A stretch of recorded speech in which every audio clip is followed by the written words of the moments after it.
We've been talking about the documentary, The Bleeding Edge. With us via Skype is Dr. Martin Makary, the director of Johns Hopkins Appropriateness in Medicine Project. In the audience, we have orthopedic spine surgeon, Dr. Houman Melamed. I actually think there are even some scenarios where a well-meaning doctor may not know all of the safety data. So can you just tell us a little bit about where we're at in the FDA approval process, how it compares, say, to pharmaceuticals, and then maybe where we're headed? Now, the FDA, to their credit, there are very good people working at the FDA, and it was never in their original charter to monitor the entire field of medicine after devices were approved.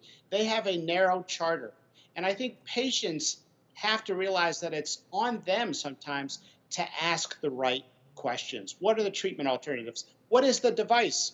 Are there any follow-up costs to the device? I know a patient that had a device put in, and then there was a $200 monthly cost just to read the heart rhythm. So you want to be sure that you're not being sold a bill of goods, and you want to make sure that if a person were to ask the question, in retrospect, would you recommend this device to somebody who had the same condition you have, that the answer is yes. Well, Dr. Makary, I think it's important what you said, and I really do want to highlight that while there are some more dangerous devices, clearly, that we find out unfortunate outcomes aftermarket, there are 190,000 medical devices from over 18,000 companies on the market right now. The vast majority of them are safe and very effective and have been tremendous advances in medicine.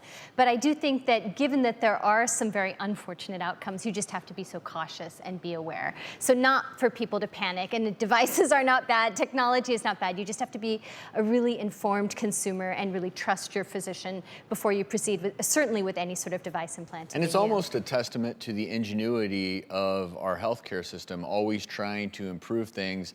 And sometimes, even with the best of intentions, things can go a little bit sideways. We did ask the FDA for comment. They issued a statement which reads in part, "We recognize that such devices, as with any medical product, have their risks, and that discussion and recognition of these risks is vitally important.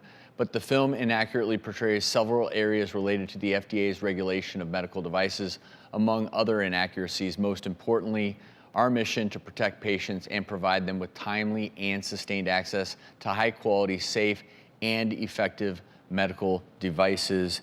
And something you alluded to as we close out this discussion is, I think anytime you watch any documentary also, there is always going to be an element of it that is to shock and awe. That's how you get people talking about your film. That's how you get people to talk about a book. It's why you read headlines, and they're always meant to get your attention. And I think that's part of what this documentary accomplished, gets people talking.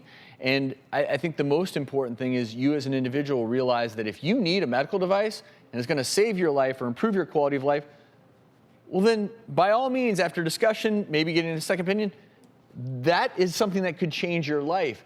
But ask the right questions. We're going to have a list of the questions every patient needs to ask their doctor, as well as the full statement from the FDA on our website. If I can say one more thing, we discussed that the approval process is probably flawed to a certain degree, but I think our legal system is definitely flawed as well, that we get a couple problems with a certain device. There's class action suits, they go on TV and they advertise, if you've had this valve, if you've had this mesh, if you've had this implant, then you necessarily have an issue. And I don't think that's fair to the patient, number one, but healthcare in general. Yeah, and I think we have a ways to go, and I think as long as we continue to develop technology at this pace, you're always going to have some of these thorny issues.